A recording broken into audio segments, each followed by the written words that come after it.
আসসালামু আলাইকুম। Hello, hello,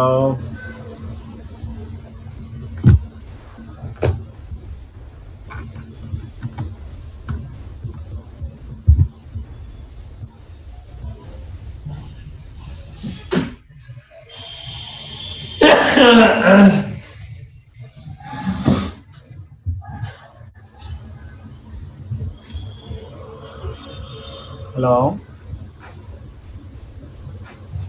hello, hello, শুনতে পাচ্ছেন? স্যার শোনা যাচ্ছে স্যার?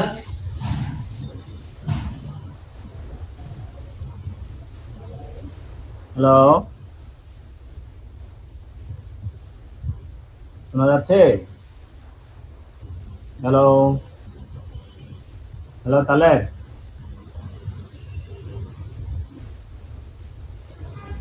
হ্যালো,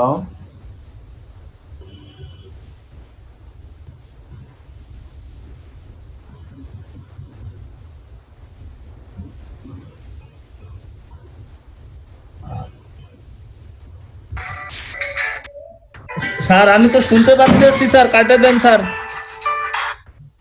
স্যার আমি তো আপনাকে দেখতেছি স্যার। হ্যালো, স্যার আপনি শুনতে পাচ্ছেন? হ্যালো, শুনতে পাচ্ছেন? শোনা যাচ্ছে স্যার, শোনা যাচ্ছে। আপনারা কথা বলেন না হ্যালো, কেন? স্যার কথা বলতেছে, আপনারা কথা বলতেছেন না কেন? স্যার হেলো হেলো বলতেছে না? হ্যালো, শুনতে পাচ্ছেন? আনমিউট করে কথা বলতে পারেন? জি স্যার, শোনা যাচ্ছে। হ্যালো, স্যার শোনা যাচ্ছে। হ্যালো, আমার মনে হয় স্যার শুনতে পাচ্ছে না। শোনা যাচ্ছে? ওকে। জি স্যার। হ্যালো, হ্যালো, হ্যালো,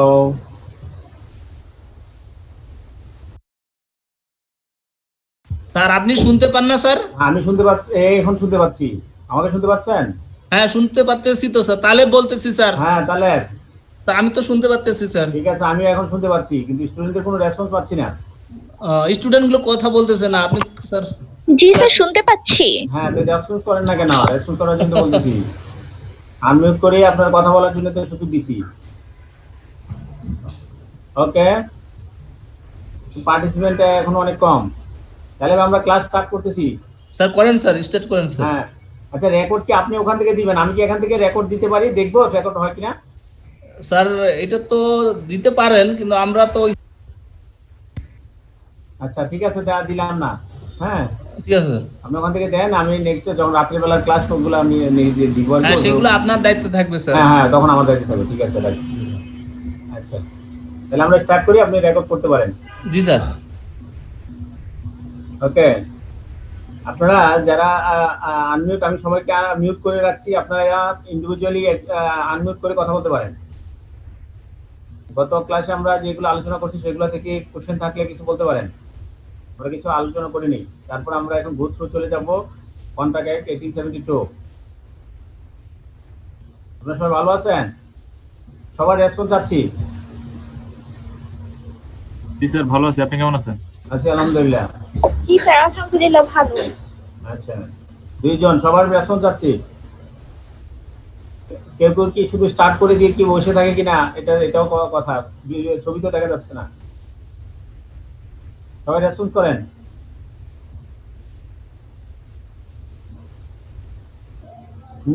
অন্যরা শুনতে পাচ্ছেন না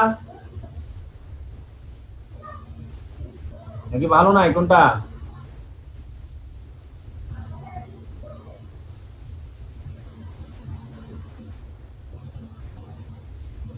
কেউ কেউ কারো রেসপন্স নাই? জি স্যার, কেমন আছেন স্যার? আচ্ছা আলহামদুলিল্লাহ। আপনি ভালো আছেন?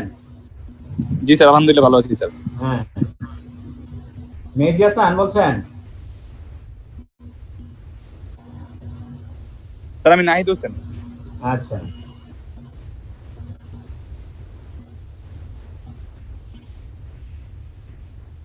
আপনাদের রেসপন্স আজকে তো পার্টিসিপেন্ট অনেক কম, 16 জন, অনেক কম হয়ে গেছে। পার্সেন্ট বাড়বে আশা করি নাকি? ক্লাস নেক্সট জি থেকে স্যার, বাড়বে স্যার। আমরা নতুন করে একটা ক্লাসের সুযোগ পাইছি, রাত্রে 9টা থেকে ক্লাস নিব, ঠিক আছে? জি 9টা স্যার, থেকে ভালো ক্লাস হবে স্যার। নিব, ওয়ার্কিং ডেতে 9টা থেকে নিব। আর শনিবার, শুক্রবারে যে 11টা সেটা ঠিক থাকবে, শনিবারে 3টা ঠিক থাকবে। আর অন্য অন্য ক্লাসগুলো আমরা রাত্রে 9টা থেকে 10:30টায় আমরা নিব। বিভিন্ন ভাবে বিভিন্ন কষ্টে আমি এটা মানে কনভিন্স করছি। হ্যাঁ, এটা আমরা কালকে থেকে স্টার্ট করবো ইনশাল্লাহ। এবং ক্লাস হবে প্রতিদিন, ঈদের আগ পর্যন্ত প্রতিদিন ক্লাস হবে। ঈদের আগ বলতে হচ্ছে আমাদের সম্ভবত 29 তারিখ পর্যন্ত নিতে পারবো, 30 তারিখ হয়তো নিব না, 29 তারিখ পর্যন্ত নিব। তার কোনো প্রবলেম আছে এক্ষেত্রে?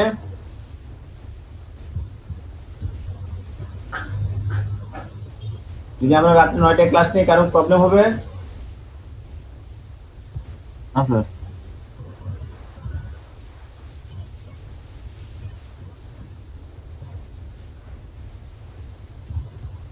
পার্টিসিপেন্ট তো এখনো মাত্র 17 জন দেখাচ্ছে।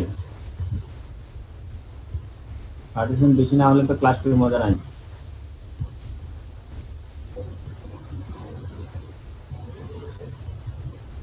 কি করবো আমরা?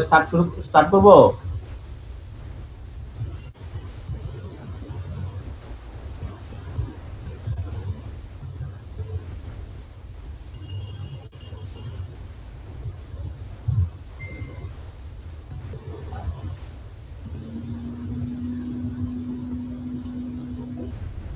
ওকে, ধন্যবাদ সকলকে। লেকিন শর্ট নোটিশে আমরা বলছিলাম যে আমরা ক্লাস শুক্র শনিবার ছাড়া অন্যান্য 6টার আগে ক্লাস নিব না। তো আনফরচুনেটলি ক্লাসকে আমরা নিলাম, এরপর থেকে আমরা নিব না ইনশাআল্লাহ। শুক্রবার 9টায়, শুক্রবার হচ্ছে 11টায়, আর হচ্ছে স্যাটারডেতে হচ্ছে 3টায়, আর অন্য অন্য বারে হচ্ছে রাত 9টা থেকে। আমরা চেষ্টা করতেছি যে আমরা যে অনেক কিছু করে গেছি, অনেকেই ক্লাস আগাই হচ্ছে অনেক, এই জন্য আমরা বিভিন্নভাবে কনভিন্স করি যে আমরা প্রতিদিনই ক্লাস নেব, সেটা হচ্ছে রাত্রি 9টা থেকে। আমরা ফোনটা করছি। এখন আমরা যে চলে যাচ্ছি আমাদের যে মূল টপিক, যেটা হচ্ছে Indian contract act 1872। Indian contract act 1872 আমরা পড়ছি এই জন্য কারণ আমি সরাসরি ওই ইন্ডিয়ান কন্ট্রাক্ট অ্যাক্টটাই ডাউনলোড দিচ্ছি এই জন্য, ঠিক আছে? আমরা লেখার সময় পরীক্ষায় আমরা অবশ্যই লিখবো কন্ট্রাক্ট অ্যাক্ট 1872, ঠিক আছে? আমি আমার ওই ক্লাসের স্লাইড শুরুতে যখন লিখছি ওই স্লাইডে আমরা বলছি যে ইন্ডিয়ান কন্ট্রাক্ট অ্যাক্ট 1872 বাংলাদেশে, আমাদের দেশে বলবৎ আছে, ঠিক আছে? This is also applicable for our country, so we to refer to this act. The act may be called the Indian Contract Act 1872. That's a short title. যে কোনো অ্যাক্টের ক্ষেত্রে আপনারা দেখে থাকবেন প্রথম হচ্ছে শর্ট টাইটেল থাকে, first short title, then second হচ্ছে ইন্টারপ্রিটেশন ক্লজ। সেকশন নাম্বার 1 হচ্ছে টাইটেল, সেকশন নাম্বার 2 থাকবে ইন্টারপ্রিটেশন ক্লজ। ইন্টারপ্রিটেশন ক্লজ অনেক ক্ষেত্রে বলে ডেফিনিশন বা যেভাবে বলি সেভাবে এখানে থাকবে। In this act the following words and expressions are used in the following sense unless the contrary intention appears from the context. When one person signifies to another his willingness to do or to abstain from doing anything, আমরা বলছি ওই contract অ্যাক্টের ওই definition আমরা তখনও লিখছি, মানে এখানে ওইটা আবার বলতেছি যে এটা কি বলতেছে, when one person signifies to another his willingness to do or to abstain from doing anything, কোনো কিছু করতে ইচ্ছা প্রকাশ করে অথবা কোনো কিছু করা থেকে বিরত থাকার জন্য চায়, and with a view to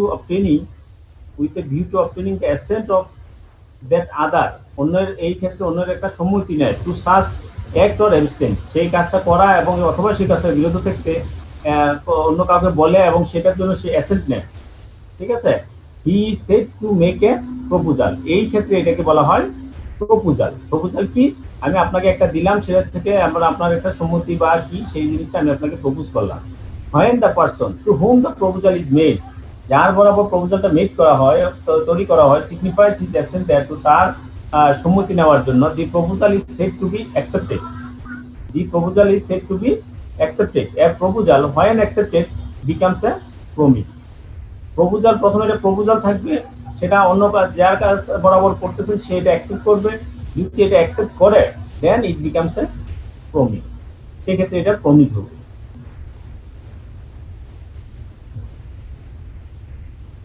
The person making the proposal is called the promisor. যিনি ব্যক্তিটা প্রপোজালটা তৈরি করে তাকে বলা হচ্ছে প্রমিসর। And the person accepting the proposal is called the promisee.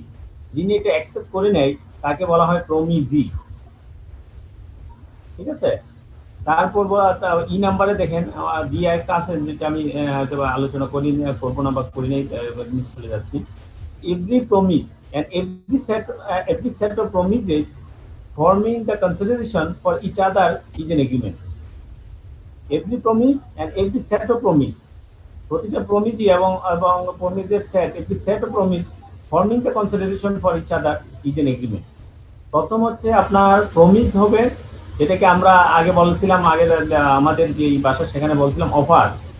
হ্যাঁ, অফার এন্ড অ্যাকসেপ্টেন্স, তাহলে এটা হচ্ছে এগ্রিমেন্ট। আর এই অফার অ্যাকসেপ্টেন্সের সাথে এখানে যোগ করা যদি কনসিডারেশন থাকে তখন তাকে বলা হচ্ছে agreement. Every promise and every set of promises forming the consideration for each other is an agreement. Then এখানে দেখেন an agreement not enforceable by law is said to be void. এখন void contract কাকে বলে, অর্থাৎ ডেফিনিশনগুলো আপনার এখানে যে ডেফিনিশনগুলো পরীক্ষা যদি আপনি এই ডেফিনিশনগুলো আসে তাহলে আপনি কন্ট্রাক্ট অ্যাক্ট অনুযায়ী এই লাইনগুলো যদি তুলে দিতে পারেন তাহলে আপনার ডেফিনিশনটা অনেকটা perfect.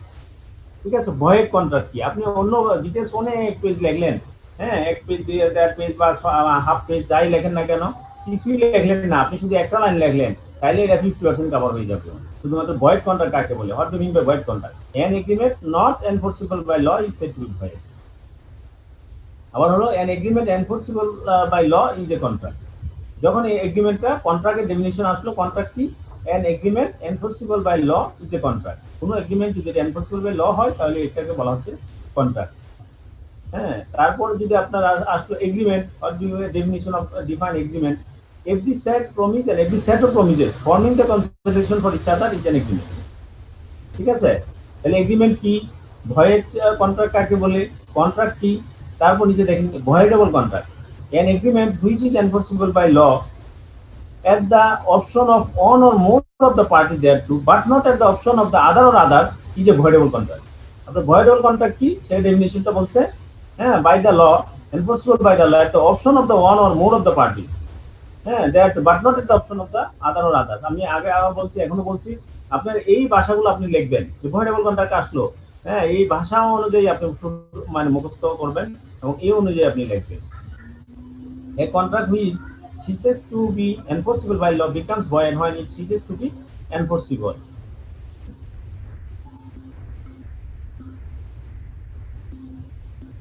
A contract which ceases to be enforceable by law becomes void when it ceases to be enforceable.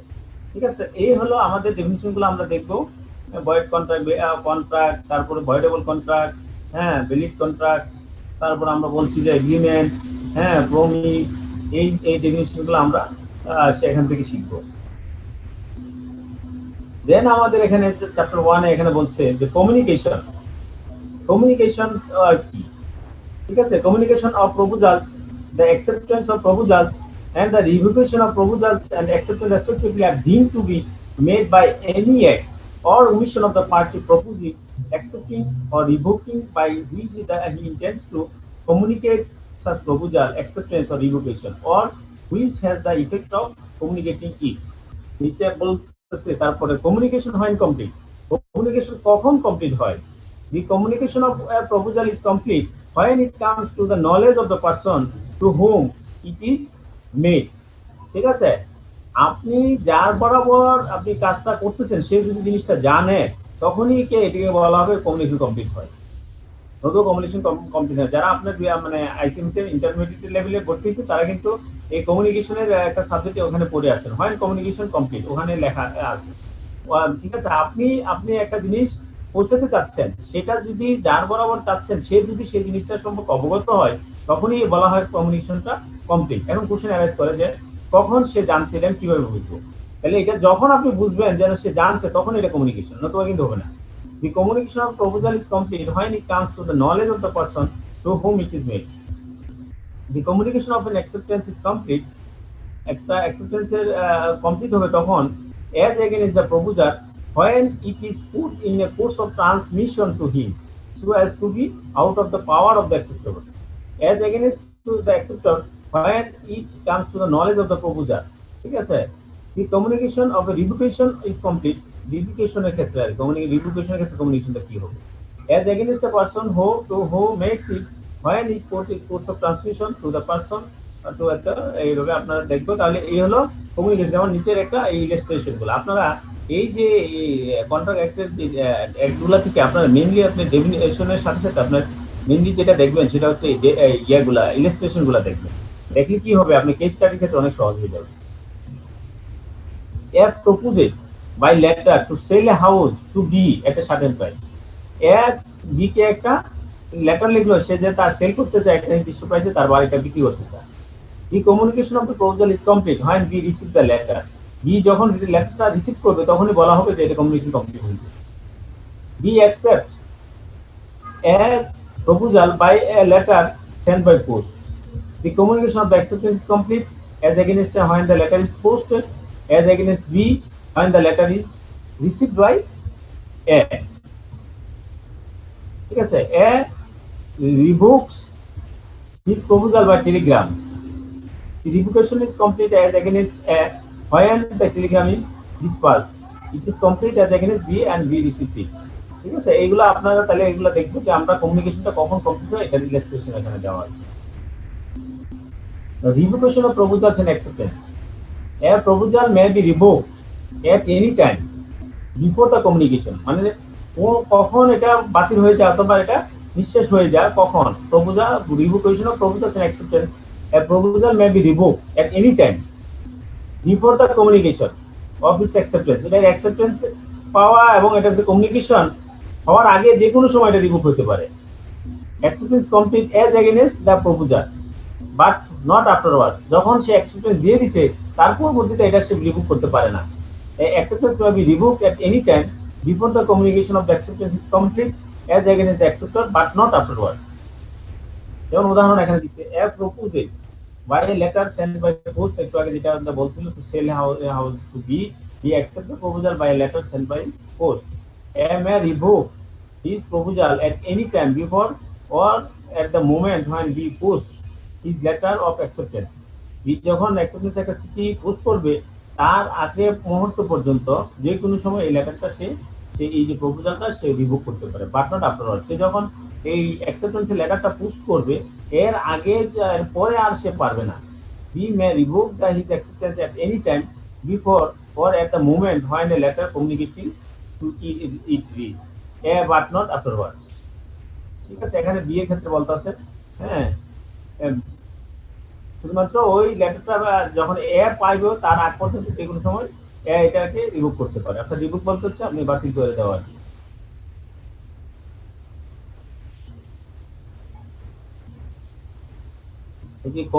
Revocation how made একটা প্রপোজাল রিভোক কিভাবে হয়?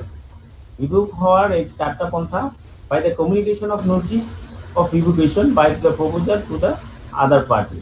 অন্য পার্টির মাধ্যমে যদি সে এরকম রিভোকেশনের একটা প্রপোজাল পাঠায় by the lapse of time যদি সময় শেষ ল্যাপস হয়ে যায় by the failure of the acceptor যদি ফেলোর হয় to fulfil a condition and by the date or infinity of the proposal. ঠিক আছে? প্রপোজাল মারা যায় সেক্ষেত্রে হতে পারে এই ক্ষেত্রে রিভোকেশন হতে পারে একটা প্রপোজাল। তারপর হচ্ছে acceptance must be absolute. In order to convert proposal into a promise, the acceptance must be absolute and unqualified. Acceptance অবশ্যই absolute and unqualified হতে হবে। Acceptance be expressed in some usual and reasonable manner. হ্যাঁ, অ্যাকসেপ্টেন্সটা এমনভাবে express করতে হবে সাম usual যেসব ভাষা use করা ইউজুয়াল ভাষা এবং রিজনেবল ম্যানার ইউজ করতে হবে unless the proposal respect the manner in which it is to be accepted. If the proposal prescribes a manner in which it is to be accepted, the acceptance is not made in such manner. Acceptance by performing conditions or receiving consideration, promise is expressed and implied.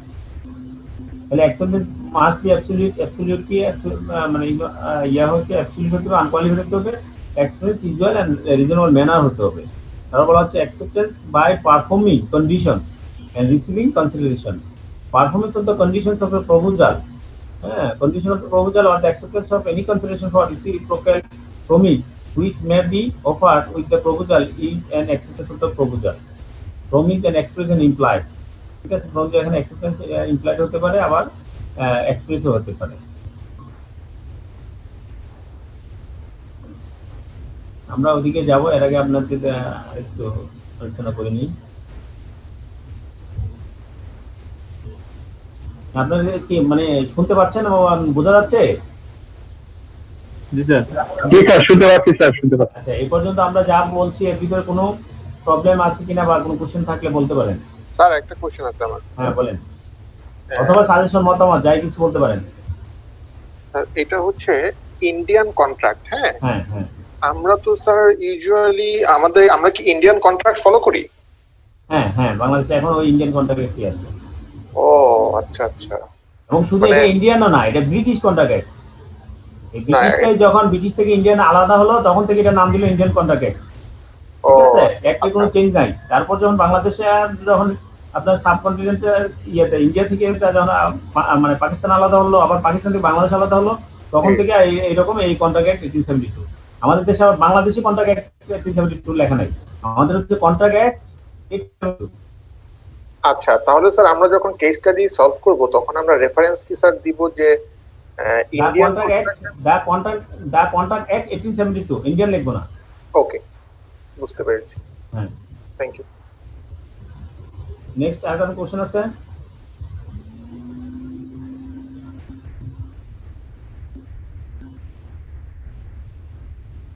আপনারা কি সবাই তো লাইভে থাকেন তো নাকি না? আমার তো মনে হয় যে কি স্টার্ট করে আপনারা।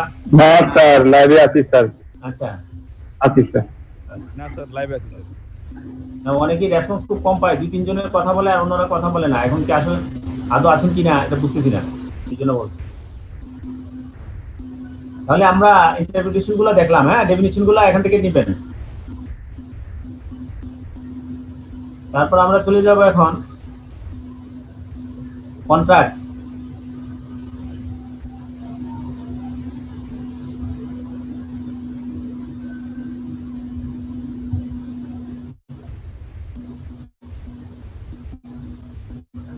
হোয়াট এগ্রিমেন্টস আর কন্ট্রাক্ট, ও কোন সব এগ্রিমেন্ট আর কন্ট্রাক্ট নাই, এগুলো আমরা গত ক্লাস মানে আগে আমরা এগুলো কিন্তু রিপিট হচ্ছে, ঠিক আছে, আমরা কিন্তু আগে এগুলো পড়ে ফেলছি।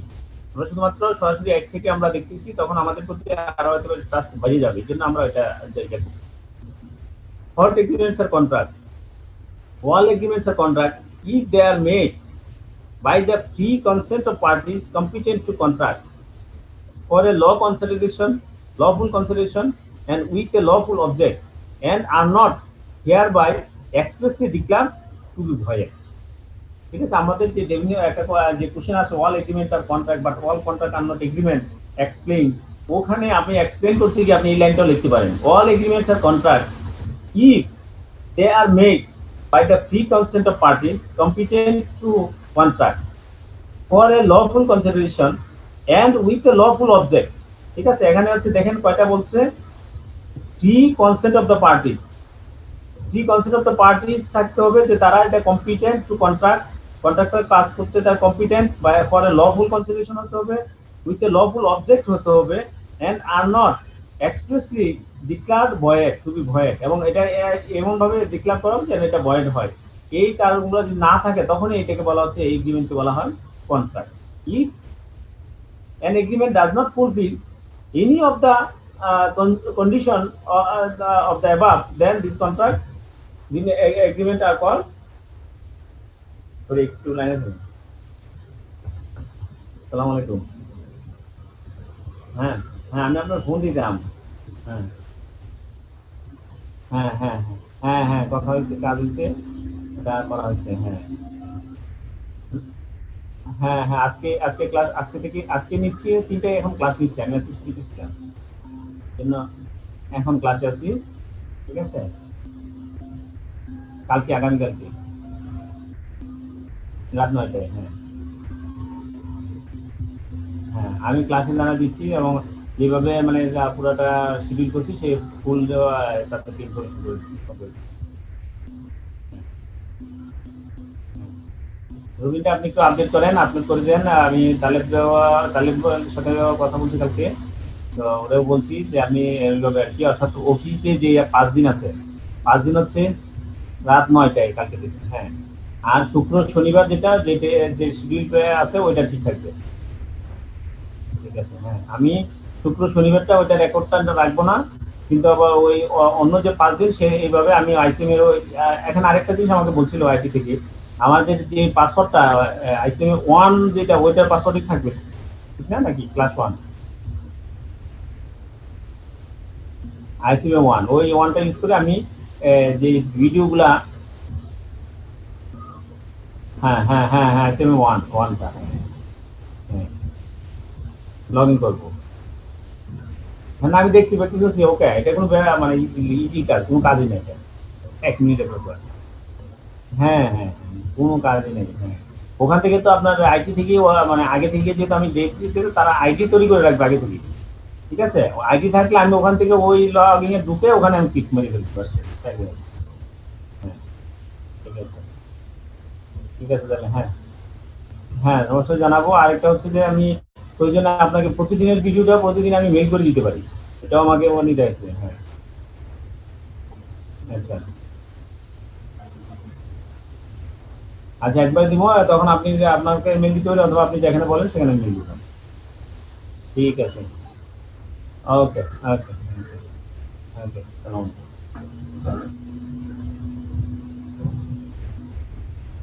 হ্যাঁ সরি, ওই যে আমার যে আপনাদের এই ক্লাস সেকশন থেকে ফোন দিছিল, ক্লাস সেকশন বলতে এডুকেশন ডিপার্টমেন্ট থেকে। ওই আপনাদেরকে যেটা আমি জানাই দিছিলাম একটু আগে, ওইটা কনফার্ম করলো যে আগামীকালকে ক্লাস হবে রাত্রে 9টায়। এরপর শুক্রবার শনিবার হচ্ছে শুক্রবার যে শিডিউল টাইম 11টায়, এবং শনিবার হচ্ছে রাত্রে বিকাল 3টায়। নেক্সট থেকে মানে রবি থেকে শুরু করে আগামী বুধবার বৃহস্পতিবার পর্যন্ত, অর্থাৎ এইভাবে আপনাদের রুটিনটা পাবেন, রুটিনটা আপলোড করে দিতে বলছে, রুটিনটা রিনিউ হবে।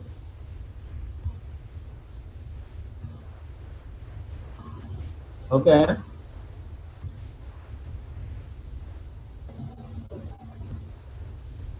আপনারা বুঝতে পারছেন আমি এখন যেটা বলছি? নেক্সট ক্লাস, স্যার বুঝতে পারছি স্যার।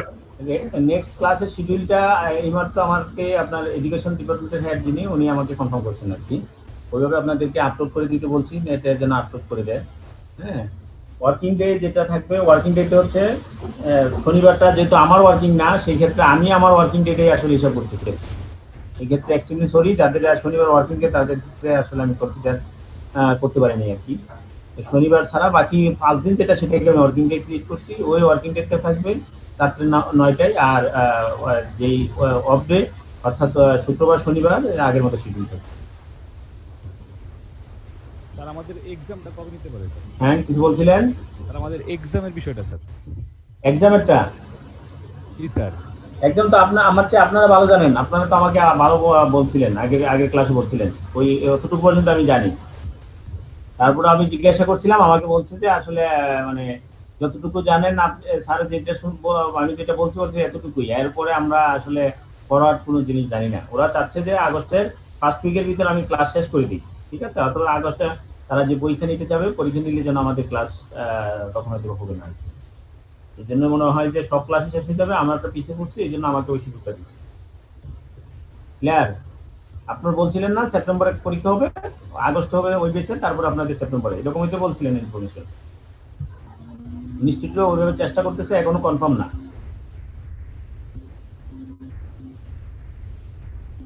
ঠিক আছে? জি স্যার, ঠিক আছে। তাহলে স্যার আমাদের এই একটা সেশন লস হয়ে গেল, এরকম কিছু একটা কি স্যার? ওটা লস হলো স্যার যেমন স্যার আমাদের জুনে এক্সাম ছিল স্যার, সেটা এখন সেপ্টেম্বরে দিচ্ছি স্যার। সেপ্টেম্বর হলে তো আপনার ইয়া হবে না, লস হবে না। তাহলে স্যার ডিসেম্বর হলে তো আপনার জুনেতে সেপ্টেম্বর কাউন্ট করবে, তারপর হচ্ছে ডিসেম্বরেরটা আপনার ডিসেম্বরে নাও নিতে পারলে জানুয়ারিতে নিয়ে নেবে। ও ঠিক আছে স্যার। জি স্যার। সেশন তো আপনাদের সমস্যা হয় নাই, সমস্যা হচ্ছে যারা ওয়েট সিলেবাস তাদের হয়তো একটা সেশনের সমস্যা হতে পারে। জি স্যার। তাদেরকে স্পেশাল যেহেতু কনসিডার করতেছে, স্পেশাল কনসিডার করে দিতে। জি স্যার, বুঝতে পারছি স্যার। তারপরে তো মানে আল্লাহ তাআলা চাইলে তো মানে কিছু করার নাই। করোনা পরিস্থিতি আরো বেশি খারাপ হয়, তাহলে জি সবই স্যার। খারাপ হবে, কিছু করার নাই। স্যার নিউ সিলেবাসে তো স্টুডেন্ট বেশি স্যার। নিউ সিলেবাসে চিন্তা তো নিউ সিলেবাস নিয়ে তো আপনাদেরকে আপডেট রাখার চেষ্টা করতেছি।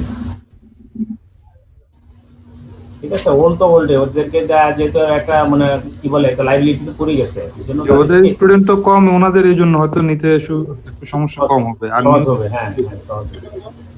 আপনাদের সেপ্টেম্বর পর্যন্ত হলে আমরা তো আশাবাদী সেপ্টেম্বর থেকে ভ্যাকসিন এসে যাবে, তখন মানুষ অনেক সাহস হয়ে যাবে যে হ্যাঁ আক্রান্ত হলে ভ্যাকসিন নিয়ে নিবে, সমস্যা নেই। বুঝছেন, সবাই তো এখন আমরা আশা নিয়ে বসে আছি যে ভ্যাকসিন সেপ্টেম্বরের ভিতরে আমরা পাবো ইনশাআল্লাহ। ঠিক আছে, আমরা আবার শুরু করতেছি।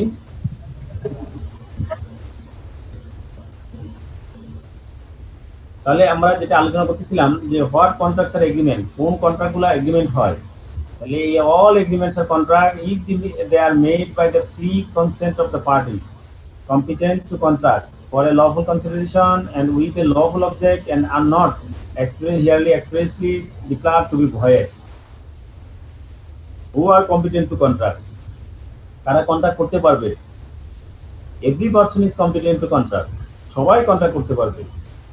হু is of the age of majority, যাদের বয়সে মেজরিটি হয়েছে, according to the law to which he is subject, and who is of sound mind, আপনার মেজরিটি এজ হতে হবে, আপনার সাউন্ড মাইন্ড হতে হবে, and is not disqualified from contracting by any law to which he subject. হ্যাঁ, what is a sound mind for the purpose of contracting, প্রথম হচ্ছে কারা কন্ট্রাক্ট করতে পারবে। তাহলে কন্ট্রাক্ট সবাই করতে পারবে যাদের মেজরিটি এজ হবে এবং যারা সাউন্ড মাইন্ড হবে, অথবা কোনো আইনের মাধ্যমে সে কোনো ডিসকোয়ালিফাইড যদি না হয়। এই ক্ষেত্রে ছাড়া এই লোকগুলো মানে বাইন্ডিং এগুলো ছাড়া সবাই কন্ট্রাক্ট করতে পারবে।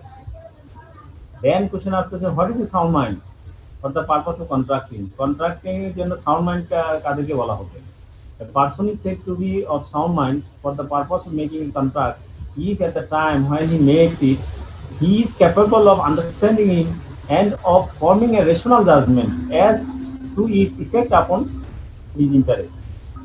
বলা হচ্ছে যখন সে কন্ট্রাক্ট করবে সেই সময় সে সাউন্ড মাইন্ড থাকতে হবে। অনেক সময় অনেক লোক আছে, অনেক সময় মাঝে মাঝে কিছু সময় সাউন্ড মাইন্ড থাকে, কিছু সময় সে মানে অ্যাবনর্মাল হয়ে যায়। সে অ্যাবনর্মালের সময় কন্ট্রাক্ট করে নাই, কন্ট্রাক্টটা করতে সে সাউন্ড মাইন্ডের সময়, তখন সেটা কিন্তু গ্রান্টেড হয়ে যাবে। A person is said to be sound mind for the purpose of making a contract if at the time when he makes it, যখন সে এই কন্ট্রাক্টটা তৈরি করে অথবা কন্ট্রাক্টটা করে, he is capable of understanding, সে তার বোঝার সে ক্ষমতা আছে যে is and of forming a rational judgement as to its effect upon his interest, এবং এটা তার যে স্বার্থ, সেই স্বার্থতে কতটুকু তার রেশনাল জাজমেন্ট করার মতো তার ক্ষমতা আছে, তাকেই বলা হবে sound mind. A person who is usually of sound mind but occasionally of sound mind may make a contract when he is sound mind. ঠিক আছে, একজন লোক ইউজুয়ালি আনসাউন্ড মাইন্ড, সে প্রায়ই সে আনসাউন্ড মাইন্ড থাকে, কিন্তু সে যখন অকেশনালি সাউন্ড মাইন্ড থাকে সেক্ষেত্রে সে এই কন্ট্রাক্ট করতে পারে যখন সে সাউন্ড মাইন্ডে থাকে। A person who usually sound mind but occasionally unsound mind, এমন লোক আছে যে সবসময় সে সাউন্ড মাইন্ডে থাকে কিন্তু মাঝে মাঝে সে আনসাউন্ড মাইন্ড থাকে, but may not make a contract when he is unsound mind. মাঝে মাঝে যে আনসাউন্ড মাইন্ড থাকে সে অবস্থায় সে কন্ট্রাক্ট করতে পারবে না। ঠিক আছে, দুই ক্ষেত্রে দুইটাই হতে পারে। তাহলে এই হলো কন্ট্রাক্ট কারা করতে পারে, who are competent to contract. তাহলে এটা আপনি লিখবেন who are the sound mind, what do mean by sound mind for the purpose of contracting. আসলে আমরা সবকিছু করবো, করার পর মানে কোনটা পরীক্ষা আছে তা বলতে পারবো না, বা পরীক্ষা আসলোই না, কিন্তু তারপর আমাদের যেহেতু এগুলো ল এবং আইন, এগুলো আপনার বাস্তব জীবনে কাজে লাগবে, আপনার চাকরি জীবনে কাজে লাগবে। এই জন্য আসলে বিজনেস ইথিক্সের যে সাবজেক্টটা আপনাকে মানে থিওরিক্যাল সাবজেক্ট শুধু আসলে আমাদের পড়ার জন্য না, আমাদের পার্সোনালের জন্য আমাদের জানা দরকার আছে। ঠিক আছে, a patient in a lunatic assembly বা who is the intervals of sound mind, সে প্রায় সময় সে সাউন্ড মাইন্ডে থাকে কিন্তু সে লুনাটিক পাগল, কিন্তু মাঝে মাঝে সে কি করতে থাকে একটা নির্দিষ্ট সময় পরে, মনে করেন 3 দিন 4 দিন 1 মাস পরে সদার দিয়ে ভালো হয় 2 দিনের জন্য। হ্যাঁ, মে কন্ট্রাক্ট ডিউরিং দোজ ইন্টারভ্যাল, সেই সময় সে কন্ট্রাক্ট করতে পারবে, অর্থাৎ আগে যেটা ওই রেস্ট্রিকশন টাইম ছিল। কনসেন্ট ডিফাইন, কনসেন্টকে কিভাবে ডিফাইন করছে, two or more person are said to be consent when they agree upon the same thing in the same sense, একই জিনিসের উপর একই মতের উপর, হ্যাঁ, তারা যদি একই রকম এগ্রিমেন্টে আসে, একই রকম তার সম্মতি আসে, তখন তাকে বলে কনসেন্ট থাকে। দুই অথবা অধিক লোক যদি কোনো একটা সেম জিনিসের প্রতি সেম ব্যাপারে যখন একত্রিত হয়, একমত দেয়, তখন তাকে বলা হয় কনসেন্ট। ফ্রি কনসেন্ট কাকে বলে? এখন কনসেন্ট তার হলো free consent. Consent is said to be free when it is not caused by coercion, হ্যাঁ, কোয়ারশন হবে না। এখন as defined in section 15, আর কোয়ারশন কি? কোয়ারশন বলতে কি বুঝেন? এই কোয়ারশনের ডেফিনিশন নিচে দেওয়া আছে, সেকশন 15 বলা যাবে। আনডিউ ইনফ্লুয়েন্স, ফ্রি কনসেন্ট বলা হবে যদি এগুলা না থাকে, এগুলো আমরা পড়ছি, হ্যাঁ, আমাদের ওই পাওয়ারপয়েন্টে আমরা দেখছি এগুলা। কোয়ারশন হওয়া যাবে না, আনডিউ ইনফ্লুয়েন্স হওয়া যাবে না, ফ্রড হওয়া যাবে না, মিসরিপ্রেজেন্টেশন হওয়া যাবে না, মিস্টেক করা যাবে হবে না, এই ক্ষেত্রে তাকে বলা হবে ফ্রি কনসেন্ট। তখন আসতেছে কোয়ারশন বলতে কি বোঝায়? Coercion is the committing or threatening to commit any act forbidden by the Indian Penal Code, or the unlawful detaining or threatening to detain or any property to the prejudice of any person whatever, with the intention of causing any person to enter into a contract. অর্থাৎ আমরা কোয়ারশন বলতে আমরা বুঝি কি? আমরা বুঝি তাকে জোরপূর্বক ভাবে যে কোনো ওয়েতে যেভাবেই হোক না কেন, যেগুলা ওয়েতে তাকে রাজি করে ফেলা, হ্যাঁ, তাকে চাপ দিয়ে কোনো কিছু করা, তাকে আমরা বলা হচ্ছে কোয়ারশন। ঠিক আছে? কোয়ারশন মানে হচ্ছে চাপ দেওয়া। আনডিউ ইনফ্লুয়েন্স, আনডিউ ইনফ্লুয়েন্স কি? এটা আমরা বলছি আনডিউ ইনফ্লুয়েন্স আগের ক্লাসে আমরা বলছি contract is said to be induced by undue influence where the relations subsisting between the parties are such that one of the parties is in a position to dominate the will of the other and uses that position to obtain an unfair advantage over the other. অর্থাৎ আপনাকে কোনো একটা মানে যেগুলো আপনি পাওয়ার যোগ্য না, যেগুলো আপনার এখন অ্যাচিভ করার কথা না, সেইগুলো যদি আপনাকে দিয়ে আপনার কাছে কাজটা আদায় করে নেয়, তখন তাকে বলা হচ্ছে আনডিউ ইনফ্লুয়েন্স। যেমন মনে করেন যে আপনি চাকরি করেন, আপনি ইয়ে করতেছেন, আপনাকে একটা মানে গিফট দিল, একটা কাস্টমার আপনাকে বড় একটা গিফট দিল, এটা আনডিউ ইনফ্লুয়েন্স। আপনাকে একটা ট্যুরের একটা টিকিট দিল, এয়ার টিকিট দিল, আপনি ভ্রমণে যাবেন, হ্যাঁ, সেটা হচ্ছে আনডিউ ইনফ্লুয়েন্স। এটা দিয়ে যদি আপনি কোনো কাজ আদায় করে নেয়, তখন তাকে হচ্ছে undue influence. In particular, without prejudice to the generality of the foregoing principle, a person is deemed to be in a position to dominate the will of another, where he holds or real or apparent authority over the other, and where he stands in a fiduciary relation to the other, where he makes contract person. এটা আপনার এটা একটু দেখেন undue influence এগুলা আপনার যে আরো এই অবস্থা মুখস্থ রাখতে পারবেন না, আপনারা এটা যত রাখেন আনডিউ ইনফ্লুয়েন্স কি ওখান থেকে। এখানে দেখেন, এখানে উদাহরণ দিতেছে, A having advanced money to his son B during his majority, upon his coming to age of 10, he misused the parental influence. A bond from B for a greater amount than the sum due in respect of the advance. A employee undue influence. ঠিক আছে? আরেকটা দেখেন, A being in debt to B, the money lender of his belief, contract a fresh loan on terms which appear to be misconscionable. It lies on B to prove that the contract was not induced by undue influence. ঠিক আছে? এটা undue influence হয় নাই, এটা বলতেছে কন্ট্রাক্টটা, আর আগেরটা বলতেছে এটা হচ্ছে আনডিউ ইনফ্লুয়েন্স করছে। এমপ্লয়ি কি করলো?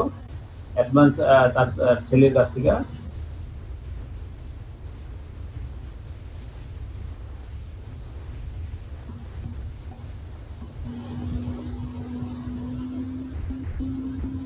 প্যারেন্টাল যে অ্যাডভান্টেজ সেটা নিয়ে নিছে।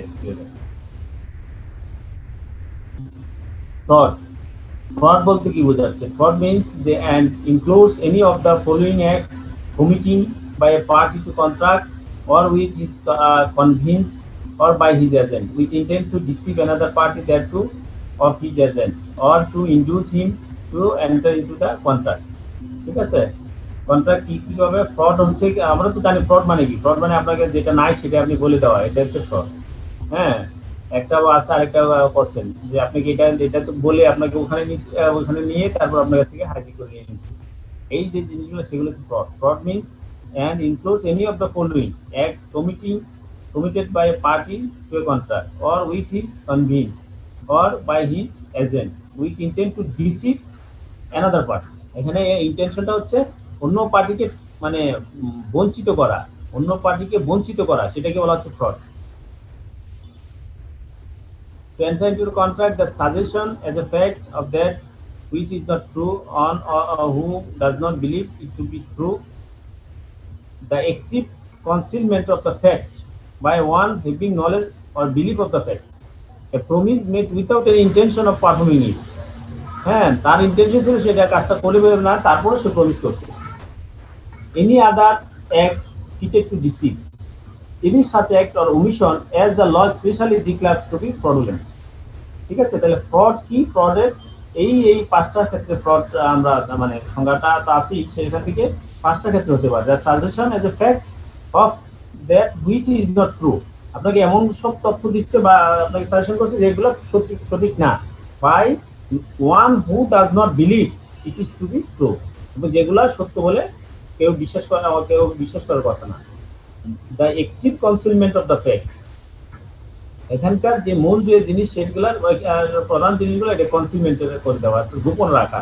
By one having knowledge or believe of the fact, সে জিনিসটা ফ্যাক্ট জানে না, সে জানা সত্ত্বেও বিশ্বাস করা সত্ত্বেও সে সেগুলো গোপন রাখা।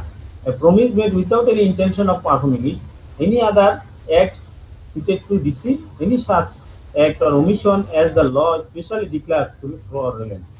আইন যেগুলোকে ডাইরেক্টলি ফ্রডুলেন্ট বলে ঘোষণা করছে সেগুলো ফ্রড হিসেবে ঠিক করা হবে। এখানে এই যে উদাহরণগুলো আছে উদাহরণগুলো দেখবেন। Misrepresentation, misrepresentation means and includes the positive assertion in a manner not warranted by the information of the person making it of that which is not true, though he believes it is to be true। ঠিক আছে, মানে আপনার রিপ্রেজেন্টেশনটা উল্টা হয়েছে। যেমন আমি যদি এখন আপনাকে বলে দিই যে পরীক্ষা এমন হবে, এই হবে, ওই হবে, ওই তারিখ হবে, হ্যাঁ আপনাকে দেয় এরকম, আপনি হয়তো এটা বিশ্বাস করে নিচ্ছেন, কিন্তু এটা আসলে সঠিক না, তথ্য না, কিন্তু আমি সঠিকটা আপনাকে বলে দিলাম, সঠিক হিসাব করে এইভাবে আপনাকে বলে দিলাম, এই যে মিস রিপ্রেজেন্টেশন। অথবা আপনাকে একটা জিনিস ব্যাখ্যা আপনি বুঝাইতে গিয়ে আপনি যেভাবে যেটা দরকার না সেটা আন্দাজের উপর আমি আরেকটা জিনিস বলে দিলাম, আপনাকে রিপ্রেজেন্টেশনটা উল্টাটা হলো। ঠিক আছে, এই হচ্ছে মিসরিপ্রেজেন্টেশন। এনি ব্রিচ অফ, যেমন হচ্ছে আপনার ক্ষেত্রে, ধর্মীয় ক্ষেত্রে আপনাকে দেখবেন যে এক একটা মাওলানা, এক হুজুর, এক একভাবে এক এক লোক ইভেন্ট মানে ধর্মীয় ব্যাপারে কিন্তু সবাই উস্তাদ, আপনি দেখবেন আপনাকে এক একজন এক এক ব্যাখ্যা দিয়ে দিচ্ছে। এই যে জিনিসটা, এইটা মিসরিপ্রেজেন্টেশন এখানে খুব বেশি হয়। Any breach of duty which without an intent to receive gains an advantage to the person committing to and or any one claiming under him in misleading another to his prejudice or to the prejudice of anyone claiming upon him। এগুলা দেখবেন। Whatever the agreement without free consent, when consent to an agreement is caused by coercion, fraud or misrepresentation, the agreement is a contract voidable at the option of the party whose consent was to cause। ঠিক আছে, আমরা তাহলে এখানে আমরা যেগুলো দেখলাম এগুলো আমরা একটু আপনাদের কাছে একটু ফিডব্যাক নিই, কি আমরা পাইলাম। এখানে বেশ কয়েকটা পয়েন্ট আমরা পড়ছি। ঠিক আছে, কখন হয় এগ্রিমেন্ট কন্ট্রাক্ট, কখন এগ্রিমেন্ট কখন কন্ট্রাক্ট হয়, এই ডেফিনিশন থেকে আসার পরে আমরা এখান থেকে দেখলাম কনসেন্ট, দেখলাম কনসেন্ট কি, আর ফ্রি কনসেন্ট কি। ফ্রি কনসেন্টের আন্ডারে পাঁচটা পয়েন্ট কি, আবার প্রতিটা পয়েন্টের আবার এই ডেফিনেশন গুলো আপনারা এইগুলো আপনারা কি বুঝছেন বা এই নিয়ে আমরা একটু কথা বলি, পরস্পরের মধ্যে কথা বললে আপনাদের জন্য সহজ হয়ে যাবে আশা করা যায়।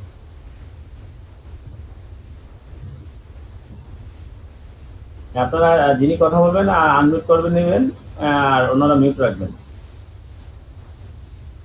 কখন হয়, হোয়াট এগ্রিমেন্টস এর কন্ট্রাক্ট, কোন এগ্রিমেন্ট গুলো কন্ট্রাক্ট হয়, আপনি একজনে বলেন কি বলছেন।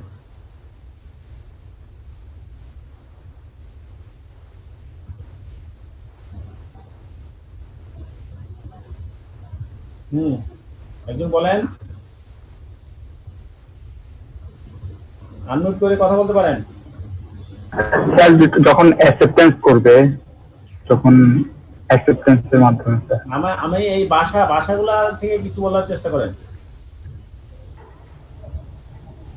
এই ভাষাগুলো বলার চেষ্টা করেন একটু মানে যখন স্যার ফ্রি কনসেন্ট থাকবে পার্টিসিপের মধ্যে, যখন সায় দিবে আর কি, সায়ের মাধ্যমে, এবং আর যেটা আইনানুগ ভাবে যেটা বৈধ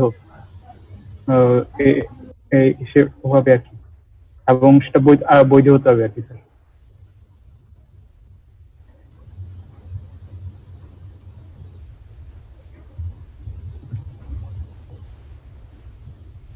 হ্যাঁ বলেন।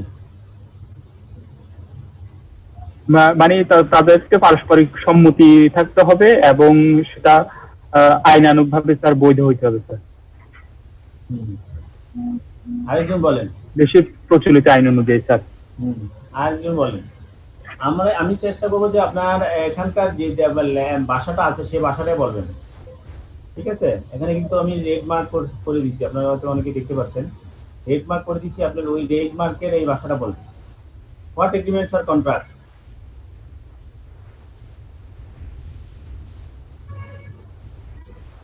আরেকজন বলেন।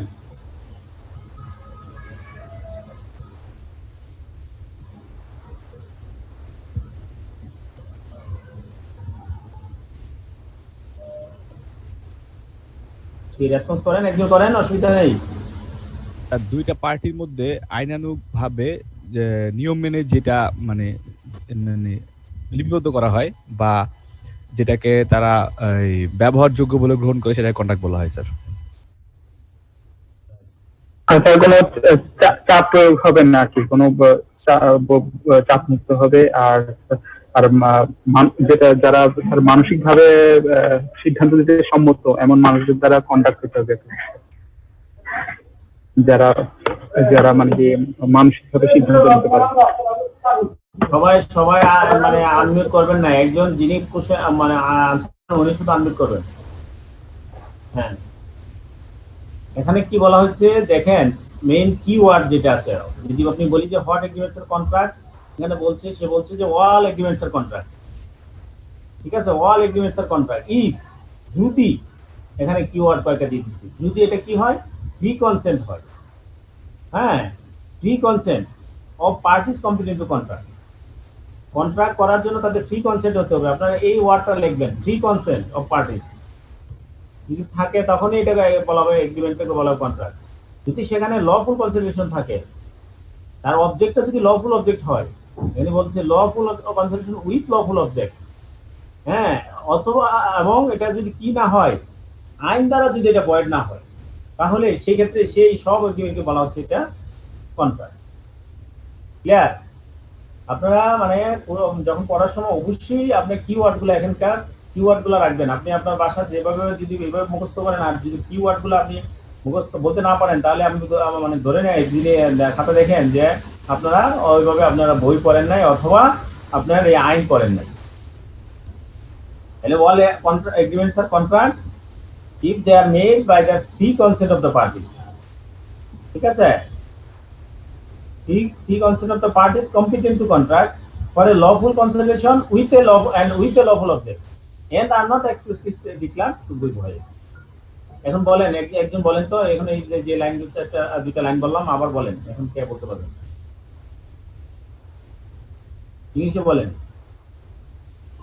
What agreements are contract? When two or more parties have a free consent and a lawful void, then it's called a contract. Right, thank you. He said 50% গেছে। আর আরেকজন বলেন, পুরো ফুল লাইন, দুইটা লাইন।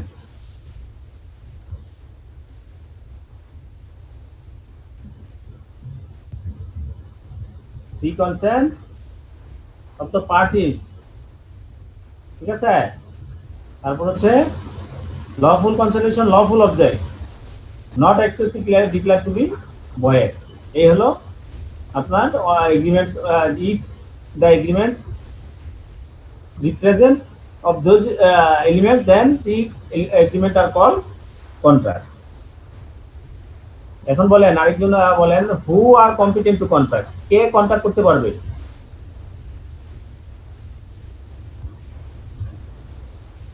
আরেকজন বলেন কন্ট্রাক্ট কে, কার দ্বারা কন্ট্রাক্ট করা সম্ভব, কোন পারসন কন্ট্রাক্ট করতে পারে? কন্ট্যাক্ট সবাই করতে পারে, শুধুমাত্র সাউন্ড মাইন্ড ছাড়া কিংবা যে হচ্ছে মাইনর তারা ছাড়া আর যারা আছে তারা কন্ট্রাক্ট করতে পারবে। তিনটা কন্ডিশন একটা হচ্ছে আপনার মেজরিটি হতে হবে, এই যে মেজরিটি হতে হবে। জি স্যার, ম্যাচুরিটি। হ্যাঁ, আরেকটা যখন সে কন্ট্রাক্ট করে তখন সাউন্ড মাইন্ড থাকতে হবে। সাউন্ড মাইন্ড থাকতে হবে। হ্যাঁ, সাউন্ড মাইন্ড যখন কন্ট্রাক্ট করে তখন সাউন্ড মাইন্ড থাকতে হবে। আরেকটা হচ্ছে ল আইন দ্বারা সে কন্ট্রাক্ট করতে পারবে না এইভাবে, এরকম কোনো যদি আইন দ্বারা সে যদি মানে কনভিক্টেড হতে পারবে না। হ্যাঁ, কিন্তু আইনে তাকে বলা হচ্ছে যে সে is not perform any contract, তখন সে আর কন্ট্রাক্ট করতে পারবে না। ঠিক আছে, তিনটা কন্ডিশন এখানে। Every person is competent to contract who is of the age of majority, who is of sound mind, is not disqualified, say disqualified হয়ে গেছে from contracting by any law, যে কোনো আইনের মাধ্যমে হতে পারে, যে কোনো আইনের মাধ্যমে তাকে ডিসকোয়ালিফাই করছে যে কন্ট্রাক্ট করা যাবে না তার। সেই ক্ষেত্রে হ্যাঁ, এইগুলা ছাড়া মানে এগুলা ছাড়া বাকিগুলা কি করতে পারবে, সবাই কন্ট্রাক্ট করতে পারবে। এখন বলেন আরেকজন বলেন যে সাউন্ড মাইন্ড বলতে কি বুঝেন? আমরা বলছি সাউন্ড মাইন্ড হলে করতে পারবে, কারা sound mind what do mean by sound mind? Sound mind বলতে বোঝায় যে মানে সে পাগল না, লাইক তার কোনো লাইক জাজমেন্টের সময় সে কোনো লাইক আলতু ফালতু কথা বলে না, এরকম টাইপের লোকজন। আরেকজন বলেন। যে বিবেচনা করে চিন্তা ভাবনা করে ডিসিশন নিতে পারে, ঠান্ডা মাথায় হচ্ছে যে কোনো কাজ করতে পারে। তারপর আরেকজন বলেন। স্বাধীন মানসিকভাবে চিন্তা ভাবনা করতে পারে এমন ব্যক্তি। তারপর আরেকজন বলেন। এখানে একটা কথা আছে বুঝছেন, এই কথাটা আপনাদের কাছে একজনের কাছে শুনতে চাচ্ছিলাম। এটা বলছে আমি আপন হিজ ইন্টারেস্ট, ঠিক আছে, যে তার নিজের স্বার্থ কি সেটা যা বুঝে, হ্যাঁ, সে আবার এবং রেশনাল জাজমেন্ট করতে পারে, তাকে বলা হচ্ছে সামনে নিজের স্বার্থ। আবার অনেক কথা বললে যে পাগল কি নিজের লাভ বুঝে, ঠিক আছে, ওই পাগল না, আবার শুধু নিজের লাভ বুঝলে হবে না, সেটা জাজমেন্টে রেশনাল জাজমেন্ট করতে করে নিজের জাজমেন্ট করতে হবে। তো নর্মালি কিন্তু পাগল বুঝে না, আসলে বলে অনেকেই বলে যে পাগল তার নিজের লাভ বুঝে। পাগল যদি সে লাভই বুঝতো তাহলে সে পাগল হতো না, সে কিন্তু আসলে তার ব্রেন যদি ঠিক থাকতো তো সবই ঠিক, ঠিক আছে। তাহলে বলতে পারি যে legally having the capacity to think, reason and understand for own self. একটু আবার বলেন, শুনলে legally having the capacity to think, reason and understand for own self. হ্যাঁ হ্যাঁ, own self। হ্যাঁ, এর ক্ষেত্রে এখানে যেহেতু ইয়াতে আপনার লতে ইন্টারেস্ট ইউজটা করছে, স্বার্থ বলতে ইন্টারেস্ট ইউজ করলে সবচেয়ে বেশি ইফেক্টিভ হয়। হ্যাঁ, ইন্টারেস্ট বলবেন, জি জি, এইটা মানে সুদ না, মানে পার্সোনাল স্বার্থ আর কি, হিজ ইন্টারেস্ট, ঠিক আছে, এটাকে সাউন্ড মাইন্ড বলে। আবার আরেকটা হচ্ছে সাউন্ড মাইন্ড কখন বলবে, আরো এখানে নিচে ডেফিনিশন দিচ্ছে যে সে সবসময় কি আনসাউন্ড মাইন্ড থাকে, কিন্তু যখন সে কন্ট্রাক্ট করছে তখন সে সবকিছু মানে পিরিয়ডিক্যালি সে যে সাউন্ড মাইন্ড, সেই সাউন্ড মাইন্ড, সে অকেশনালি সে সাউন্ড মাইন্ড ছিল, সেই ক্ষেত্রে বলা হচ্ছে সাউন্ড মাইন্ড। আবার আরেকজন লোক হতে পারে সে সবসময় সাউন্ড মাইন্ড, কিন্তু যখন সে কন্ট্রাক্ট করছে সেক্ষেত্রে অকেশনালি সে আনসাউন্ড মাইন্ড, কন্ট্রাক্টের সময় আনসাউন্ড মাইন্ডে সে কন্ট্রাক্ট করছে, সেক্ষেত্রে তাকে আনসাউন্ড মাইন্ডই বলা হবে। ক্লিয়ার? অর্থাৎ আমার এখানে সাউন্ড মাইন্ড বলতে বোঝানো হচ্ছে কন্ট্রাক্টের যখন সময়, যখন সে কন্ট্রাক্ট করে ওই টাইমে সে কি sound mind or unsound mind. Clear? জি স্যার, ক্লিয়ার স্যার। দেন আমরা চলে কনসেন্ট বলতে কি বুঝি? কনসেন্ট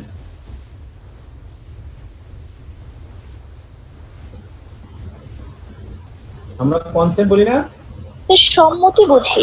হ্যাঁ, সম্মতি। কনসেন্ট মানে সম্মতি, কনসেন্ট মিন্স হচ্ছে সম্মতি। আমরা সম্মতি বলতে কি বুঝি?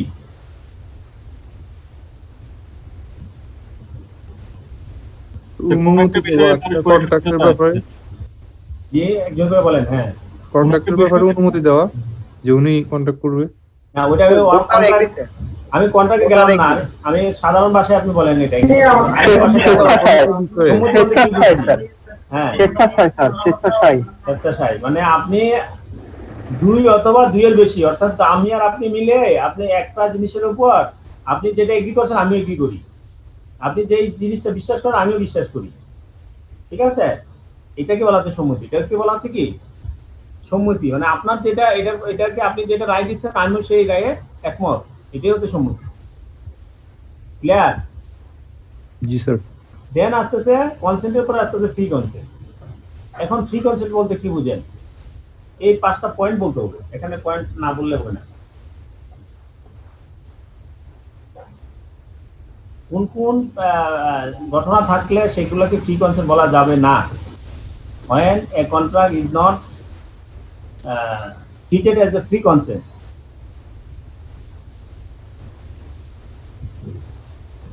বলেন, একজনের কাছ থেকে শুনতে চাই। স্যার এই যে কোয়ারশন, তারপরে ফ্রড,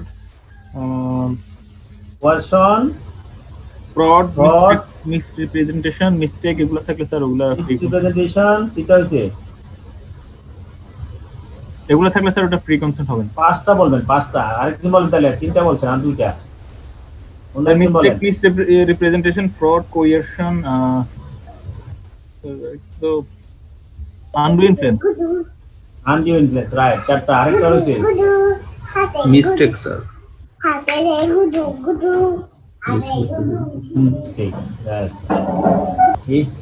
এই হলো আপনার ইয়ে করে রাখবেন, আনমিউট করে রাখবেন, মিউট করে রাখবেন, যিনি কথা বলেন তিনি শুধু আনমিউট করবেন।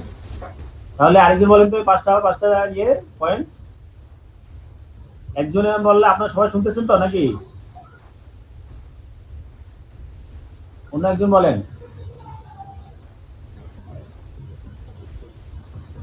Coercion, undue influence, fraud, misrepresentation, আর মিস্টেক। হ্যাঁ, থ্যাংক ইউ। দেন আমরা চলে যাচ্ছি coercion. What do mean by coercion? Coercion বলতে আমরা কি বুঝি? অন্য একজন বলেন। কোন জিনিসকে ফোর্স করা, লাইক আমি যদি একটা জিনিস করতে চাই না, অপর পার্টি যদি আমাকে ফোর্স করে যে হ্যাঁ এটা তোমার করতেই হবে, এটাই কোয়ারশন মানে হচ্ছে চাপ, আপনাকে চাপ প্রেসার করা, প্রেসার ক্রিয়েট করা, ঠিক আছে?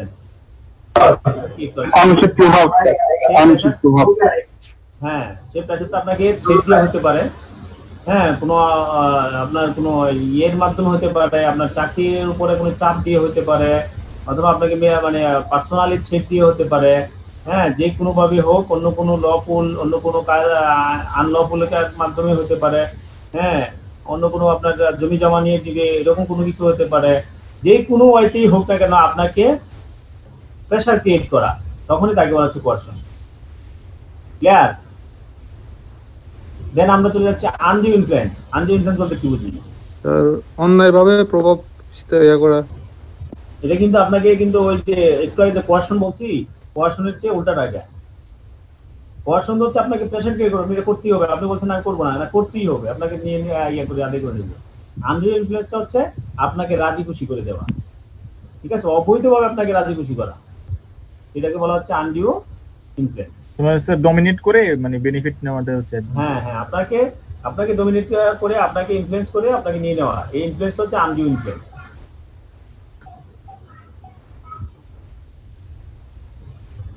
দেন আমরা বলছি fraud. What do mean by fraud? Fraud বলতে কি বোঝায়?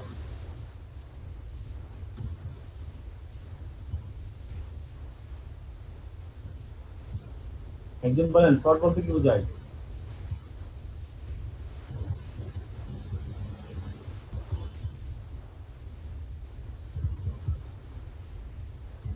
স্যার ফ্রড হচ্ছে মানে কোনো একটা কিছু জিনিসটা দেখিয়ে মানে কন্ট্যাক্ট করে নেওয়া, এবং যে জিনিসটা দেখাবে ওটা আসলে মানে ট্রু হিসেবে দেখাবে, বাট ওই জিনিসটা ভুল আর কি স্যার। ফ্রড বলতে বোঝানো হচ্ছে যে আপনাকে ঠকানো, যে কোনো ওয়েতে আপনাকে ঠকানো হলো উদ্দেশ্য। যদি intent to deceive another party, one party intent to deceive another party, then it's called the fraud, ঠিক আছে? সেটা কি হতে পারে? সেটা নিচে 5টা ফ্যাক্টরে ফ্রড হতে পারে। একটা হচ্ছে যে suggestion is the fact of which of that which is not true, যেগুলো সঠিক নয়, but one who does not believe it is to be true, কিন্তু অন্য আরেকজনকে এভাবে বিশ্বাস করানো যেটা সঠিক সঠিক না, সেভাবে সঠিক জিনিসটাকে বিশ্বাস করানো যেটা সঠিক না, আবার সঠিক না জিনিসটাকে বিশ্বাস করানো এটা সঠিক। ঠিক আছে, এটা হতে পারে। এবার অথবা এটার যে মেইন যে জিনিস ফ্যাক্টের যে জিনিসটা সেটাকে গোপন রাখা, কনসিলমেন্ট করে রাখা। হ্যাঁ, সেটা সে জানে, যাই না সে গোপন রাখছে। তারপর হচ্ছে আপনাকে এমন ভাবে আপনাকে প্রমিস করছে সে জানে সেটা পারফর্ম করতে পারবে না। ঠিক আছে, সে পারফর্ম করবে না, সে নিজে জানে, কিন্তু আপনাকে প্রমিস করেছে, এটা ফ্রড। হ্যাঁ, any act fitting two deceive, অন্য কোনো মাধ্যমে হোক, আইনের মাধ্যমে হোক, সে আপনাকে ডিসিভ করবে। Any other subject omission as the law specific declare fraudulent, অথবা আইনে তো যেইগুলোকে ফ্রডুলেন্ট বলে ব্যাখ্যা করা হয়েছে, এই হলো ফ্রড। দেন আমরা যাচ্ছি মিসরিপ্রেজেন্টেশন। মিসরিপ্রেজেন্টেশন বলতে আমরা কি বুঝি? মিথ্যা উপস্থাপন।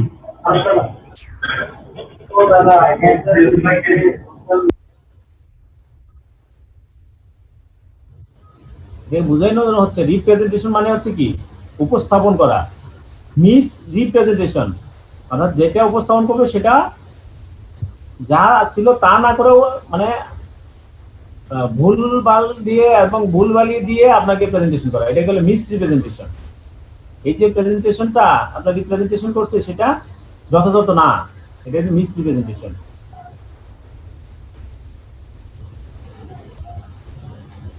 আপনাকে এমন সব দিচ্ছে যেগুলো সঠিক না, not true, though he believes it is to be true, সে জানে সত্য কিন্তু সেটা সত্য না, সেভাবে আপনাকে উপস্থাপন করা হয়েছে, আপনার মতামত সেইভাবে আপনাকে নিয়ে নেওয়া হয়েছে। এই ছিল মোটামুটি আমাদের ইয়েতে। তারপর হচ্ছে voidability of agreement without free consent, একটা ফ্রি কনসেন্ট ছাড়া যে কোনো এগ্রিমেন্ট কি হয়, ভয়েড হয়ে যায়। ঠিক আছে, আপনারা এখান থেকে দেখবেন what consideration and objects are lawful, আমি আপনাদেরকে স্টপ করে দিচ্ছি।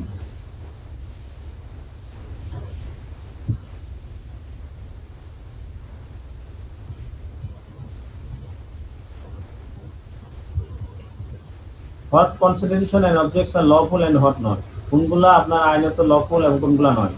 The consideration or object of an agreement is lawful unless it is forbidden by law. ঠিক আছে, বলা হচ্ছে যে এইগুলা যে লফুল হবে সেইটা সবগুলা সেই কনসিডারেশন গুলা অথবা সেই অবজেক্ট উদ্দেশ্যগুলা যেগুলা কি হবে না, unless it is forbidden by law, যদি না এটা লর মাধ্যমে ফরবিডেন করা হয়, or is of such nature that it permitted it to defeat the provisions of any law, যদি সেগুলা এমন প্রকৃতির জিনিস যেগুলা যদি পারমিট করে তাহলে আপনার যে আইনের যে প্রভিশন আছে সেগুলাকে ভঙ্গ, মানে সেগুলাকে বাধা ক্রিয়েট করবে, অথবা অর ফ্রডুলেন্ট, অন্য কোনো ফ্রডুলেন্ট যদি হয়ে থাকে, একটু আগে যেমন ফ্রড বলছি, ফ্রডের ক্ষেত্রে যদি কোনো কিছু হয়ে থাকে, or involves or implies injury to the person or property of another, অন্য কোনো পারসনের যদি ইনজুরি ঘটে অথবা সেক্ষেত্রে অন্য কোনো ইনভলভমেন্ট হয় অথবা তার কোনো সম্পত্তির ক্ষেত্রে ক্ষতি হয়, সেইটা সেই ক্ষেত্রে বলা হবে এটা is not object are not lawful. And the court regards it is immoral or oppose to the public policy, court যদি সেটাকে বলা হচ্ছে এটা ইমোরাল এবং এটাকে পাবলিক পলিসির বিরুদ্ধে যাচ্ছে, এই সব ক্ষেত্রে এটাকে বলা হচ্ছে কনসিডারেশনগুলা, এই যে নিজের যে 5টা পয়েন্ট বললাম, এই 5টা পয়েন্ট ছাড়া বাকি সব ক্ষেত্রে এই কনসিডারেশনকে বলা আর অবজেক্টকে বলা হবে লফুল। আর যদি এই 5টা পয়েন্ট থাকে তাহলে একে বলা হবে আনলফুল। ঠিক আছে, সেটা হচ্ছে একটা হচ্ছে ফরবিডেন বাই ল, যদি আইনের মাধ্যমে ফরবিডেন হয় যেগুলা, অথবা এটা যদি এমন হয় যেটা অন্য আইনকে ডিবেট করার জন্য আইনের প্রভিশন, যে কোনো যদি এগ্রিমেন্ট পারমিট করি তাহলে আইনের কোনো কিছু অনেকগুলা আপনার ডিজেক্ট হয়ে যাবে। তারপরে এই ফ্রডুলেন্ট হয়, ইনজুরি হবে অন্য একজনের, অথবা কোর্ট রিগার্ডস ইমোরাল হবে, এই ক্ষেত্রে তখন তাকে বলা হবে আনলফুল। এখানে একটা উদাহরণ দিতে দেখেন, এখানে অনেকগুলো উদাহরণ আছে, এইগুলো দেখতে পারেন। Agreed to sell his house to B for 10,000 rupees.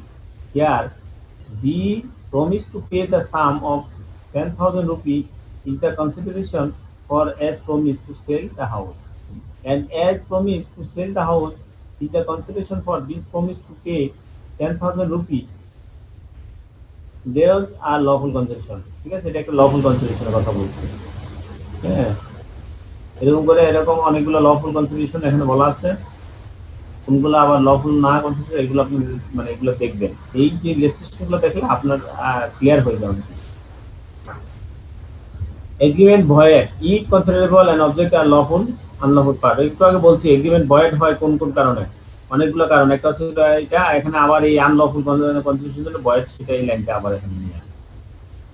Agreement without consideration void unless it is in writing and registered, or is a promise to compensate for something done, or is a promise to pay a debt beared by limitation law.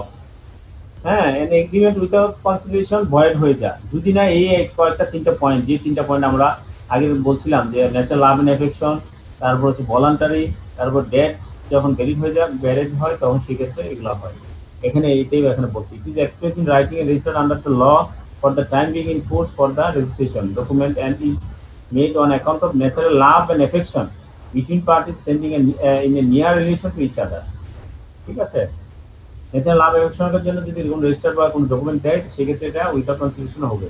It is a promise to compensate fully or in part a person who has already voluntarily done something for the promisor, or something which the promisor was legally compellable to do, or unless it is a promise made in writing and signed by the person to be charged therewith, or by his agent generally, or specially authorized in that behavior to pay wholly or in part a debt of which the creditor might have enforced payment but for the law for the limitation of suits. In any of those cases, such agreement is a contract. এখানকার এই উপরের যে তিনটা case, এই প্রতিটা কেসেরই এগ্রিমেন্টকে বলা হবে contract, যদি এখানে কনসিডারেশন নাই। এখান থেকে এই ইলাস্ট্রেশনগুলো দেখতে পারেন। হ্যাঁ,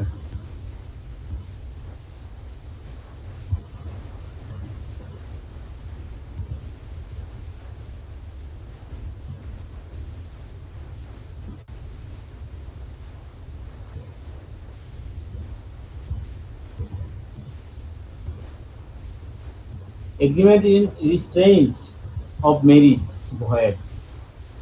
Every agreement in restraint of marriage of any person other than minor is void.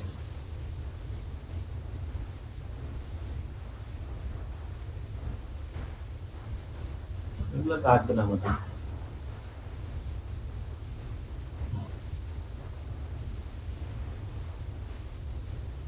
আপনারা দেখবেন। হ্যাঁ, আমরা একটু দ্রুত দেখে আর একটু আগাইতে পারি কিনা। কন্টিনজেন্ট কন্ট্রাক্ট আমরা বলছিলাম, কন্টিনজেন্ট কন্ট্রাক্ট যেমন ইন্স্যুরেন্স কন্ট্রাক্ট, সেগুলো contingent contract. Contingent contract is a contract to do or not to do something if some event collateral to such contract does or does not happen. Enforcement of contract contingent on an event happening. Contingent contract to do or not to do anything if an uncertain future event happens cannot be enforced by law unless and until that event has happened. If the event becomes impossible, such contracts become void.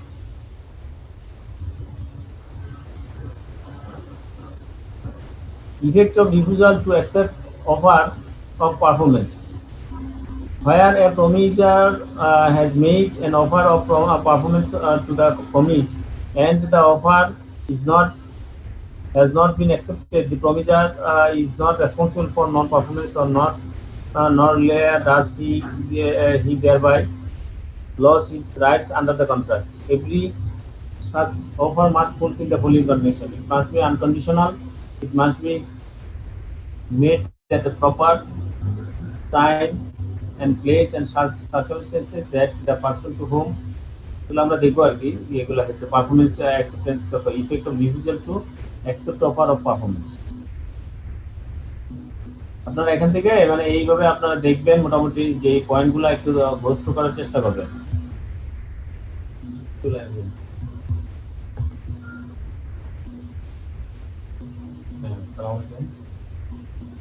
হ্যাঁ,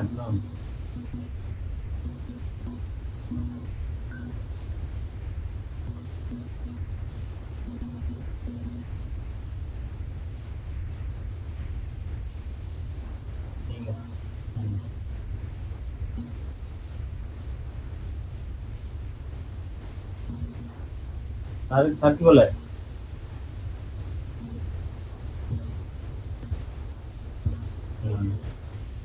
আমার তো আর কি ওর file tile লাগে, file tile লাগে।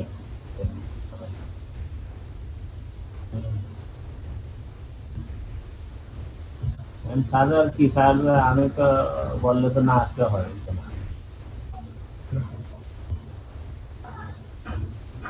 রফিক তো, রফিক আছে কি না দেন তো, রফিককে দেন।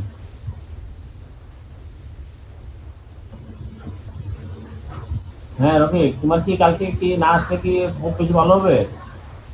তো কাজ আছে নাকি, কোন কাজ নাই তো বাসায় নাকি? কি কিরকম? তো আসলে আমার ভালো হয় আর কি, ফাইল টাইল বার করতে হবে, এগুলো কালকে আমি অনেক কাজ করবো, বুঝছো? ওই সব ডাটা আমরা পাইছি তো, আমার এগুলো কমপ্লিট করবো আর কি তোমাকে। এখন তুমি না আসলে যদি বেনিফিট হয় তাহলে না আসলে আসতে পারো, বাসা থেকে তো খুব বেশি মনে লাভ হয় না। কি করবো? পরে ছুটি নিও, ঈদের পরে ছুটি নিও, আসো কালকে, কালকে আসো। আমাদের এগুলো ফাইল টাইল গুলো দেখাতে তুমি না থাকলে আমার নিজে গিয়ে ফাইল করতে হইব, বার করতে হইব, নামাই আবার ঢুকাইতে হবে, আবার করতে হবে, এরকম আছে। আসো কালকে আসো। হ্যাঁ রবিবার কি? আরে ঈদের সময় একবার বেশি করে নিবা, পিয়ানোর সময় আবারও থাক, পিয়ানোর সময় আবারও থাক, তোমার তো ফাইল টাইল নামান লাগে, সুযোগ লাগে, কি আছে, ঠিক আছে? ঈদের পরে নাও তাহলে, তোমার যদি ইয়ে না হয়, হ্যাঁ?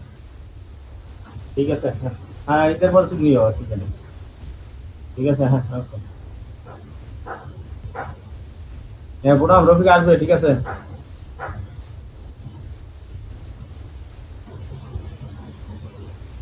হ্যাঁ পুনম, ঠিক আছে তাহলে, আপনি তাহলে কালকে আসেন না? হ্যাঁ ওকে।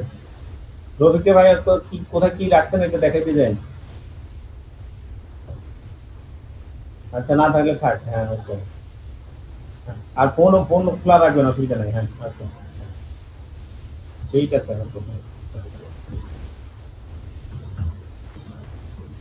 হ্যাঁ সরি, অফিস আওয়ার তো, অফিস আওয়ার হলে সমস্যা সব দিক দিয়ে। তাহলে আপনারা এইগুলা আপনার দেখবেন একটা একটা করে পয়েন্টগুলা, এখানে অনেকগুলো পয়েন্ট এইভাবে দেওয়া আছে। হ্যাঁ, of the consequence of breach of contract, একটা কন্ট্রাক্ট যদি ব্রিচ হয় তখন কি হয়? Compensation for loss or damage cause by the breach of contract. Breach of কন্ট্রাক্টের জন্য ড্যামেজ হয়, ঠিক আছে? হয় না, contract has been broken, the party who suffers by such breach is entitled to receive from the third party who has broken the contract a compensation for any loss or damage caused by using thereby which naturally arouse the usual course of things from such breach or which the parties knew when they made the contract he to be likely to result from the breach of it. Such compensation is not to be given for any remote or indirect loss or damage sustained by reason of the breach. Compensation for failure to discharge obligation resembling those created by contract. ঠিক আছে, এখানে ব্রিচ of কন্ট্রাক্টের জন্য consequence গুলা দেখে নিব।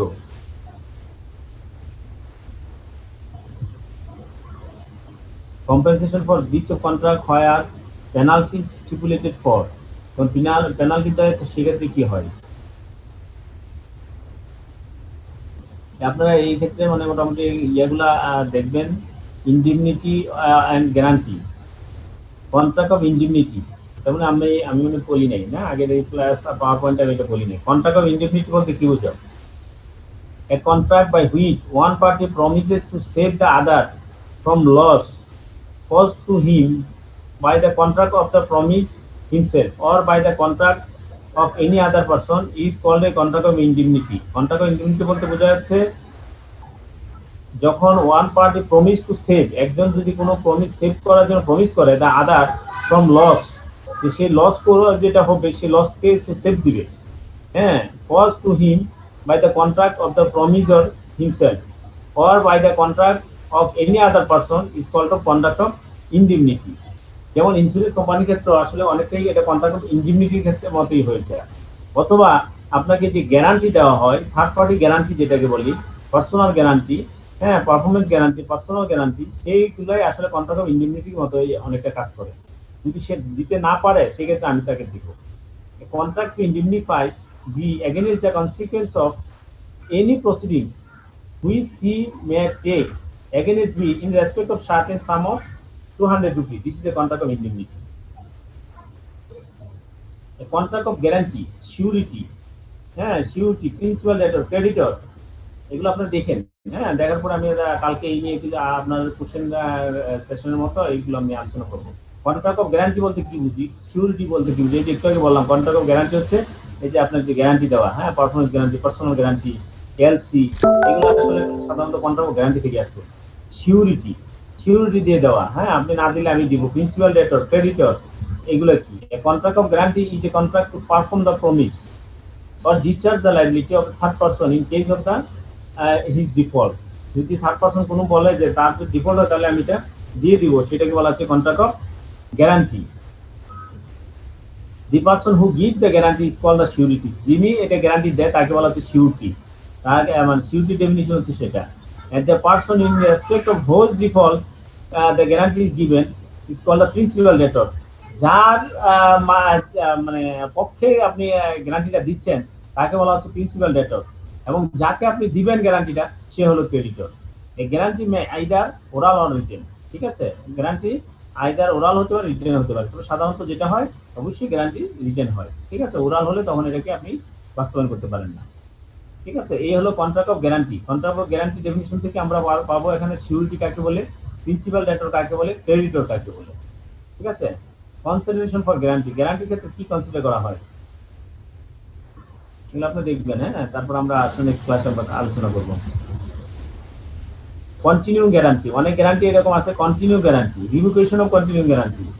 হ্যাঁ, guarantee which extends to a series of transaction is called a continue guarantee. Series of transaction থাকে তো কন্টিনিউ গ্যারান্টি বলে। A continue guarantee may at any time be revoked by the surety to the future transaction by notice to the creditor. Revocation continue guarantee by surety break, যিনি surety দেয় তার যদি মৃত্যু হয় তাহলে আমাদের কন্টিনিউ গ্যারান্টি রিভোকেশন হয়ে যায়।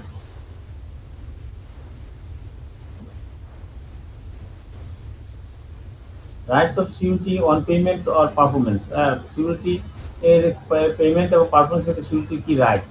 Surety right two benefit of creditors security. বেলমেন্ট কি? বেলমেন্ট, বেইলর, বেইলি, ঠিক আছে? এটা এটা এটা আমরা আপনারা দেখেন, ডেফিনেশনটা দেখেন। Bailment is the delivery of goods by one person to another for some purpose upon a contract that they shall, when the purpose is accomplished, be returned or otherwise disposed of according to the directions of the person delivering them. The person delivering the goods is called a bailor. The person to whom they are delivered is called the bailee.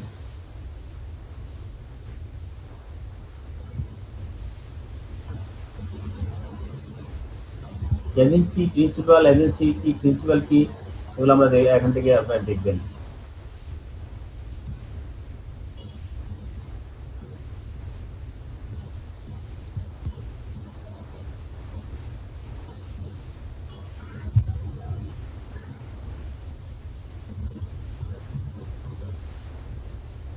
এই ছিল মোটামুটি contract একটা জিনিস। মানে আমরা এগুলা আপনার আজকে ফুল হয় নাই, আপনারা বাসায় দেখবেন। এটা আমরা কালকে এটার উপর নেক্সট ক্লাসে আরো কথা বলবো, এবং আমরা আরেকটা ছিল পুস্তক, সেটা আমরা করবো। বলেন এই ক্ষেত্রে আপনাদের কি কোনো মতামত বা কোনো কোশ্চেন অথবা যে কোনো কিছু বলতে পারেন। আমরা 5-6 মিনিট আমরা সেশনে থাকবো। আর কোনো কোশ্চেন আছে? শুক্র শনিবার সকালে ক্লাস হবে, আর হচ্ছে গিয়ে হ্যাঁ আবার বলেন প্লিজ। শুক্রবার সকালে 11টায়, আর স্যার অন্য দিনগুলো ওয়ার্কিং ডেতে শনিবার 3টায়, আর রবি থেকে বৃহস্পতিতে। রবি থেকে বৃহস্পতি হচ্ছে রাত 9টায়। জি স্যার, ধন্যবাদ স্যার। হ্যাঁ স্যার, রবি থেকে বৃহস্পতি রোজ ক্লাস আছে? রোজ রোজ বলতে এই ঈদের আগে আর কি, অর্থাৎ সামনে উইকটা। স্যার আমি জানতাম আজকে ক্লাস নাই। আমি 3:45টার সময় দেখি একটা মেসেজ আসছে যে ভাই আজকে ক্লাস চলতেছে। ও কালকে মেইল হয়েছিল তো, মেইল তো কালকেই দিছি। আমরা কালকে একটা মেইল আজকে দিছি, আপনারা চেক করবেন, মেইল চেক করবেন যে মানে নেক্সট শুক্রবার দিন ক্লাসের মেইলের সাথে দিছে রিপ্লাই দেওয়াতে, এই কারণে আমরা বুঝতে পারি নাই স্যার। হ্যাঁ বুঝি নাই। আর লাস্ট যে মেইলটা দিচ্ছে ওই মেইলটা হচ্ছে যে আমাদের নেক্সট যে শুক্রবার দিন ক্লাস আছে সেইটার উপরে রিপ্লে অল দিয়ে দেওয়ার কারণে আমরা ওইভাবে চেক করতে পারিনি, ডিটেলস দেখিনি, আলাদা নতুন কোনো মেইল আসে না এই ক্ষেত্রে। জি স্যার, এই কারণে প্রবলেমটা হয়েছে। একজন পার্টিশন অনেক কম, আমার ক্লাস এ পর্যন্ত সর্বনিম্ন পার্টিশন 90 জন বা 90 নিচে মনে নামছে কোনো নামে নাই মাত্র 40। স্যার অনেকেই জানি না তো, আপনি তো লাস্ট মানে লাস্ট দিন বলে দিলেন যে আপনি আর জি স্যার যে ক্লাস নিতে পারতেছেন না। আজকে আসলে আমি ওই কালকে ছুটি নিছি কি আজকে আমাকে ওই যে রাত্রেবেলা ক্লাসের যে এইভাবে সিস্টেমে নিবে ওখানের জন্য আমি আবার আমাকে একটু ট্রেনিং এর মতো আজকে ইয়ে করতে ওই সব চিন্তা করে ভাবলাম যে আজকে ছুটি নেই, আমি ওই ঠিক আছে ছুটি নিই, যে ছুটি নিচ্ছি আমার ক্লাস শিডিউল আছে, আমি পরে বলছি যে ঠিক আছে আপনি একটা ক্লাস কালকে আমরা। জি স্যার, আপনি ওই দিন বলার জন্য বলছেন নিতে পারবেন না, এই জন্যই আমি কিন্তু গতকাল বিকালের আগেই মেইল করেছি, 3টার দিকে মনে মেইল করেছি, আপনি মেইল দেন 19 ঘন্টা আগে আসছে স্যার, বাট ভাবছে যে আপনি তো বলছিলেন নিবেন না, এই জন্য আর কি মনে করছে যেটা নিবে না। হ্যাঁ স্যার এই কন্টিনজেন্ট কন্ট্রাক্ট যেটা, এটা একটু স্যার উদাহরণ দিয়ে বুঝিয়ে দিবেন। এই যে কন্টিনজেন্ট কন্ট্রাক্ট, ইন্স্যুরেন্স কন্ট্রাক্ট যেটা আপনি লাইফ ইন্স্যুরেন্স করছেন, এটা কিন্তু একটা কন্ট্রাক্ট করছেন তার সাথে। যদি আপনি মারা যান অথবা অ্যাক্সিডেন্টালি যদি বলেন অ্যাক্সিডেন্টাল হন তখন আপনি সেটা ক্লেম পাবেন। ওকে স্যার, বুঝতে পারছি, উদাহরণটা বুঝতে পারছি। আর কোনো কোশ্চেন আছে? আমরা নেক্সট এ ওইভাবে ইনশাআল্লাহ আমরা এগুলো আবার ইয়া করে দিব আর কি, চেষ্টা করব কভার করার জন্য। আছে হ্যাঁ হ্যালো, কি বলছেন বলেন, কিছু বলছেন? Hello, no consideration no contract. হ্যাঁ জি আপনার কি নেটওয়ার্ক মনে সমস্যা, আপনি কথা বোঝা যাচ্ছে না। নো কনসিডারেশন নো কন্ট্রাক্ট দেন আবার বলেন একটু প্লিজ।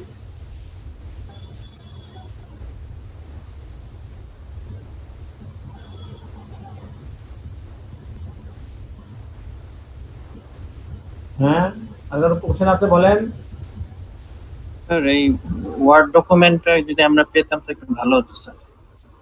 ওয়ার্ড তো দিয়ে দিব, এটা ওই জন্য অসুবিধা কি, আমি আবার মেল করে দিব। জি স্যার, ঠিক আছে আজকে মেল করে দিচ্ছি, রেসিপি মেল করে দিচ্ছি, আপনি এইটা দিয়ে দিবেন মানে ফেসবুক গ্রুপে।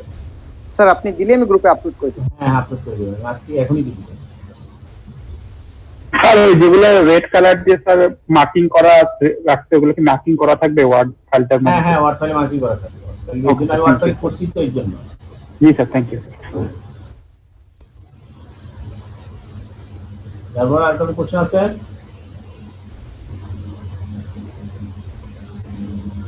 আমরা এটা আবার কালকে আপনারা আজকে পড়বেন, হ্যাঁ পড়লে কালকে রাত্রে ক্লাস তো, আগামীকালে 9টায় ক্লাস, 9টায় ক্লাস হলে আমরা এগুলা রিভিউ করবো আবার আশা করি। কোনো কোশ্চেন থাকে কোশ্চেনের মাধ্যমে যারা নতুন আসবে তারা ওই রিভিউটা জেনে যাবে। আর যারা না আজকে আছেন তারা মনে করেন না যে আপনাদের লস হবে, তা না, এগুলো আসলে থিওরিক্যাল, তো আপনি কি টার্মস গুলা একটা একটা করে একবার শুনলেন, আবার দ্বিতীয়বার শুনলেন, তৃতীয়বার শুনলেন, শুনতে শুনতে কিন্তু আপনার ভিতরে এগুলা থেকে যাবে। ঠিক আছে, আলটিমেটলি আপনার ভিতরে এগুলা মাইন্ডে সেট আপ হয়ে যাবে, তখন আপনার মানে পরীক্ষা দিবেন। এজন্য থিওরি যত বেশি পড়বেন ততই আপনি পরীক্ষা ভালো লিখবে, থিওরি কিন্তু পড়তে হবে, পড়া ছাড়া আপনি কাজ পাবেন। স্যার আমি এই কোশ্চেনটা করি, নেট প্রবলেমের কারণে করতে পারছিলাম না। হ্যাঁ বলেন। Sir no consideration no contract, হ্যাঁ এক্সপ্লেন উইথ এক্সপেকটেশনস। আর গত ক্লাসে আপনি বলেছিলেন যে explain exception of this statement, মানে এক্সেপশন কথাটা লেখা থাকলে একটু চেঞ্জ হবে নাকি অ্যানসারে? ফুললি চেঞ্জ হয়ে যাবে, একটু না মানে আপনার answer fully change. Fully change sir, আমি একটা বইতে দেখেছি এটার মধ্যে দুটো অ্যানসারই সেম দেওয়া আছে। হ্যাঁ সেজন্য আমি বললাম এসব বইতে আমার কাছে রেফারেন্স দেন না, আমি আগেই বলছি। ঠিক আছে, জি জি স্যার। এই বইটা এগুলো হচ্ছে ওই যিনি বই লিখছে উনিও ওই যে আপনার মানে যারা যেসব স্টুডেন্ট পরীক্ষায় মনে করছে একই কোশ্চেন, তার উনিও মনে করছে একই কোশ্চেন, উনিও একইভাবে আপনি বই লিখে চলে গেছে। এই জন্য কাউকে আমি ছুটি করতে বলতেছি না, মানে এটা আমি মানে অনার রেখে বলি যে, কারণ যে আমিও যদি বই লিখি আমার এখানে শত শত ভুল আসবে, কারণ হলো আমি ওইভাবে সময় দিতে পারি না, আমি ওইভাবে বই লেখার মতো ওই পরিমাণ মানে অ্যানালাইসিস করার মতো সময় কিন্তু আমার নাই। আমি কিন্তু অ্যাকচুয়ালি আমি আপনাকে যে ক্লাস নিচ্ছি সেই ক্লাসে যে আমি কনসেন্ট্রেশন করবো সেই সময়টাও কিন্তু আমি পাই না, আমি বই লিখবো কখন? বুঝতে পারছি মূল জি, প্রবলেমটা জি, এটা। স্যার। এই জন্য আমি নিজেও যেহেতু আমার শীট করছি, কিন্তু আমার শীটও ভুল থাকতে পারে। আমি বলি সবসময় আপনি ডাইরেক্টলি আপনি আইনে চলে যাবেন, ডাইরেক্টলি আপনি ট্যাক্সে চলে যাবেন। ওকে, ওকে স্যার। তাহলে এক্সেপশনের ক্ষেত্রে আমরা কোশ্চেনটা পুরোপুরি এক্সেপশনের ক্ষেত্রে ওই 3টা পয়েন্ট, 3টা এই পয়েন্ট। এই 3টা পয়েন্ট যদি মানে এই ক্ষেত্রে 3টা হয়, তাহলে এই এক্সেপশনের ক্ষেত্রে no consideration will be contract. Okay. আর এই এক্সেপশন যদি না হয়, যেটা বলছেন আপনি এক্সপ্লেইন উইথ এক্সাম্পল অথবা উইথ মানে কি কি বলছেন উইথ এক্সপেকটেশন, এক্সপেকটেশনস। হ্যাঁ সেই ক্ষেত্রে আপনি ওই ব্যাখ্যা করবেন। ওকে, ওকে, থ্যাংক ইউ স্যার। নেক্সট আর কিছু আছে?